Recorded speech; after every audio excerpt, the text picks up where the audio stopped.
আপনারা তো কেমন আছেন? আশা করছি ভালো আছেন। তো বন্ধুরা আজকে হচ্ছে 1st জানুয়ারি। তো আজকের দিনটা আমি স্পেশাল করার জন্য আমি আজ যাচ্ছি তারকেশ্বর। হ্যাঁ, ঠিক শুনেছেন, আমরা যাচ্ছি তারকেশ্বর, যা আমাদের বাড়ি থেকে প্রায় ৪৮ কিলোমিটার রাস্তা। কিন্তু হ্যাঁ, এবারে আমি কোনো রকম সাইকেল নিয়ে যাব না। এবারে আমি আমার বন্ধুর বাইকে করে যাব। আমার বন্ধুর নাম নিতুন। আর কিছুক্ষণের মধ্যেই সে আসছে। তার সাথে আমি আপনাদেরও দেখা করাবো। তো আশা করছি আজকের ভিডিওটা আমাদের খুব ভালো লাগবে। ভিডিওটা পুরো দেখার জন্য সাথে থাকুন। বন্ধুরা ঠিক যেমনটা বলেছিলাম, নিতুন এলেই আমরা বেরিয়ে পড়বো। তো নিতুন এসেও গেছে, তো দেখতেই পাচ্ছ নিতুন। তো আমরা এবার বেরিয়ে পড়বো। তো মোটামুটি বেরিয়েই পড়েছি বলা চলে। তো দেখতেই পাচ্ছে আমাদের ঠান্ডায় কি অবস্থা হয়েছে। তো দেখা হচ্ছে রাস্তায় যেতে যেতে।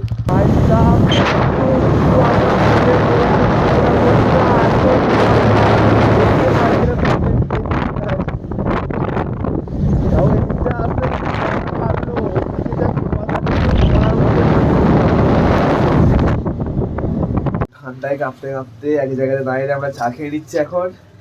দেখছি গরম চায় চোখ পাচ্ছে, ঠান্ডায় অবস্থা খুব খারাপ আমাদের, দেখতেই পাচ্ছ। তারকেশ্বর তো পৌঁছেই গেছি। তারকেশ্বর রেল লাইনের ওখানে ক্রসিংয়ের ওখানে একটু জ্যাম ছিল, কারণ ট্রেন যাওয়ার ছিল, সেই জন্য আমরা দাঁড়িয়েছিলাম। তো ওখানে দাঁড়িয়ে দাঁড়িয়ে সাক্ষাৎ ভোলে বাবার সঙ্গে দেখা গেল। দেখতেই পাচ্ছি এখন ভোলে বাবা দাঁড়িয়ে দাঁড়িয়ে চা বিস্কুট খাচ্ছে। আশা করছি দেখে আমরা বুঝতেই পারছেন।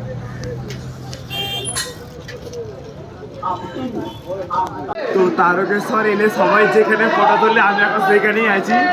এটা ঠিক বাবার মন্দিরের সামনে, দেখতেই পাচ্ছ। আর মহাদেব, আমি এখন তারকেশ্বরের সেই ওয়েলকাম টু তারকেশ্বর যে গেট আছে, তো এখন আমি সেখানেই আছি। তো আজকের ভিডিও আপনাদের কেমন লাগলো অবশ্যই কমেন্টে জানাবেন। আর যদি ভিডিওটা ভালো লেগে থাকে লাইক কমেন্ট করতে একদমই ভুলবেন না বন্ধুরা। ধন্যবাদ।